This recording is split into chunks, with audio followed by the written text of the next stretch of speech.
know, every time one of these laws attacking our rights gets passed, women's stories get suppressed. What else can you call taking away the right of a woman to make what she knows is the best decision for herself and her family? A young girl has her future derailed, her story suppressed.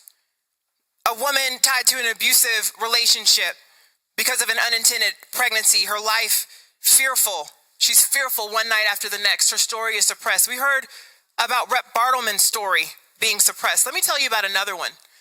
Someone that I'm very close to who was pregnant and in a hospital bed in Alabama. And in Alabama, there's an outright abortion ban. She needed urgent medical attention. She's a black woman.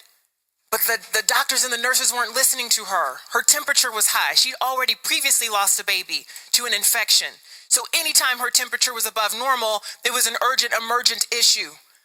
And the nurses said, well, just keep an eye on it. Let us know how you feel. Keep an eye on it. Let us know how you feel. She's talking about her pregnancy that she wanted.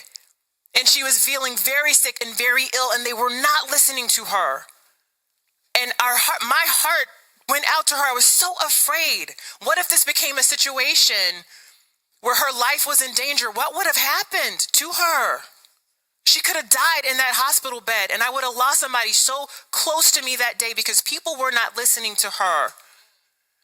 This bill says the quiet part out loud and finishes the work that we started last year with that 15-week abortion ban, which folks tried to wrap up and make it sound real nice and reasonable. It was not, and this is not. This is not reasonable because it amounts to an outright ban. Most women don't know that they are pregnant at 6 weeks. Let's be clear about the silent part. You just don't want women to have choice. Let's talk about the logic of choice for a minute, because I feel like this needs to be clarified.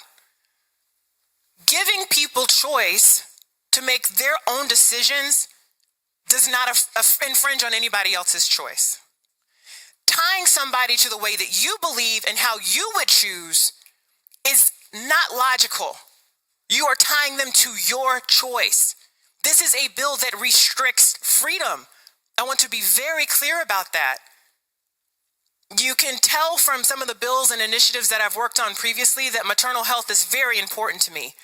And for America to be the leading country in this world, we are so blessed and so enriched with so many resources.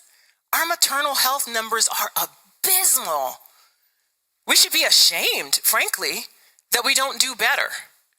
And those numbers become far worse when you're talking about minority women and especially black women who are 3 times more likely to die in childbirth. Yeah, this is a bill that matters to me who represents a district that is not majority black. I don't know if y'all knew that. My district's majority white. It always has been. It's very diverse, and I know many of us represent very diverse districts. Yet this bill matters to me as a black woman who's also heard those old, tired arguments that abortion is a way to suppress the black population. No, it's not any of that. Abortion's health care. Plain and simple. Health care that women enjoyed the right to. For over 50 years, it was protected. Or for 50 years, it was nearly 50 years protected by Roe versus Wade until the Supreme Court threw it out. Regardless of how you feel on this issue, as Americans, we should all be concerned when we have a Supreme Court taking rights away. I'm concerned about the direction that this nation is heading in because of the way that things have become so politicized, that established law has become politicized because of what I understand to be a flaw in logic in tying people's decisions to how certain individuals would choose. It's not right. We've all heard of the golden rule, right? Treat others how you would like to be treated. But how many of us have heard of the platinum rule? Treat others how they would like to be treated. We are not sitting around the kitchen table with these families understanding the pressures that they face. Did you know that most women who seek an abortion actually already have children? And what they're thinking about is the quality of life for the children that they already have, the quality of life for their family, how they're going to get by.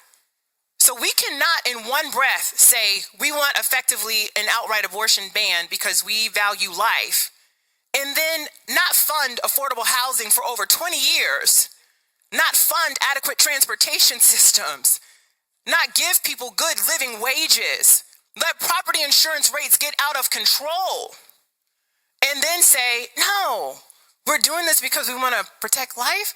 Doesn't add up. We can't defund our schools and not give people, our traditional public schools, and not give people a pathway to a good life and continue to put stumbling blocks in their way and say that this is about ensuring life and a quality of life. No. Let's go ahead and say the quiet parts out loud. I think it's time that we're very clear with the people of Florida what is happening here. It's an imposition of the will of the minority onto the majority. Now, we've all seen the polls showing how unpopular bills like this are. We watch what happened in 2022 in states that I would argue are redder than Florida, like Kansas and Kentucky and others. Every time abortion was on the ballot, some sort of a restriction or trying to take it away, it was rejected. Every time it was being affirmed, it was approved. Have we learned nothing? Do we not listen to our constituents and to the people of Florida and what they are asking for?